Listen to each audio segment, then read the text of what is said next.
Umaga na naman nga at naandito na ako sa lugar ng aking pinagtataanan. May nagtatanong nga pala sa akin kung anong klaseng igat itong aking inuhuli. Para sa mga nagtatanong, ito nga pala yung tinatawag na kiwit. Ito rin pala yung tinatawag na rice eel o rice swamp eel. At ito din yung tinatawag na yellow eel. At hindi ito yung black eel para sa mga nagtatanong lang. Dito nga sa video na to ay ito na nga lang pala yung aking nahuli ngayong umaga, kaya tara!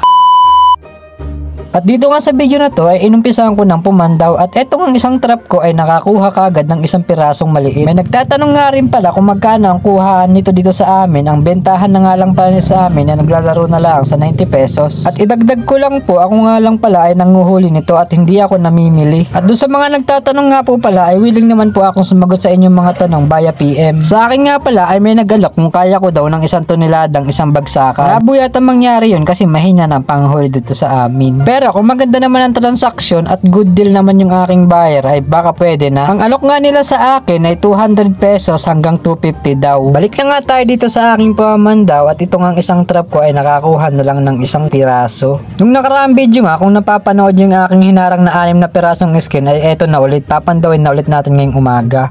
At ito nga unang screen ay nakakuha ng wala.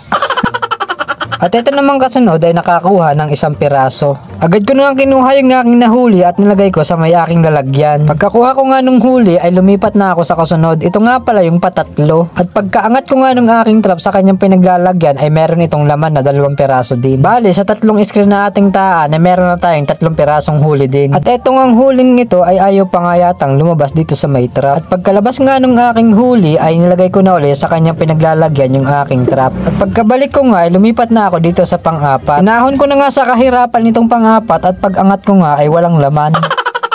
Ibinalik ko na nga itong pang-4 sa pinaglalagyan at lumipat na ako dito sa pang-5. At itong ang pang-5 ay hindi ko napansin na hindi pala nakatapat yung camera at pag-angat ko nga ay wala ding laman. At itong ang pang-6 o huling screen na aking papandawin ay wala ding laman. Bali nga sa 6 na aking tinaan o hinarang na screen ay nakakuha laang ng bali 3. Tapos na nga ako dito sa 6 na nakaharang at lumipat na ako dito sa kasunod. At ito naman nga kasunod ay nakakuha naman ng 3 piraso. Ay buti pa itong nag-iisang ito ay nakakuha ng 3. Ay yung 6 ay naka-3 laang. At maraming salamat nga pala sa patuloy na panonood at pag-share ng aking mga video. Pakisuportahan naman po ang aming page sa pamamagitan ng pag-like at follow nito. At pag nga dumaan itong mga video namin sa inyong mga newsfeed ay paki-like and share naman po. Natapos na nga ako sa pamamandaw at ito nga lang pala ang aking nahuli. Kakunti na nga lang pala ang aking nahuli at patapos na rin itong video ito, kaya naman nagpapasalamat ako at nakarating ka dito sa video na to. Maraming salamat po.